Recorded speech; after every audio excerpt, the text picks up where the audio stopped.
المؤتمر يا وطني نحن الصبح الآتي نحن صوت الشعب. انا نبدا نقولكم خاطر انا معناتها نحس انا عمري ما كنت نتصور واحده من الناس باش نجي نهار ونترشح في حزب سياسي، ثلاثه صغار وخدمه وتعرفوا المشاكل نتاع المراه في الدار والميناج اللي كنا نعيشوا فيه يوميا.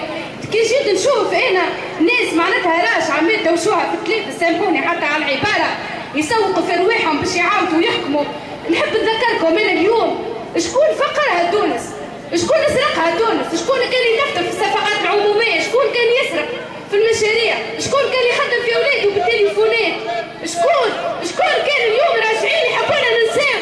انا نقول لكم دم الشهداء الكل في رقبتنا، في رقبتكم انتم قبلنا احنا، ما تنساوش الناس اللي ماتت ما تذكرتوش، ما تنساوش عمركم عليه بحذانا، هذاكم دمهم في رقبتنا الناس الكل، ما يلزمنيش نجيو زي هذا.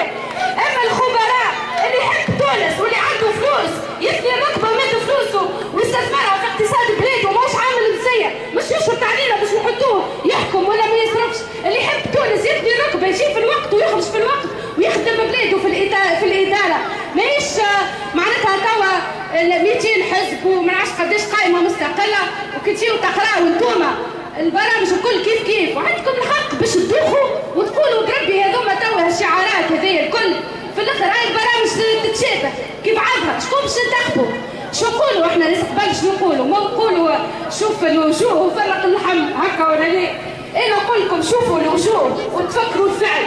الناس نتاع اللجان اليقظه نتاع الشعب نتاع القواده والصبا والتقارير وخلينا نتشاف هذيك تفكروهم شنو عملوا اللي تركوا نساء مرجانها واللي اغتصبوا نساء في المراكز واللي حطموا العيال واللي كذبوا اجيال مع اجيال راجعين يحبوا يحكموكم اليوم يجيبوا فيهم الناس المأجورة في الإعلام يجيبوا فيهم يبيضوا فيهم يحبوا يرجعوا يحكموا ما عادش باش يرجعوا لن يعودوا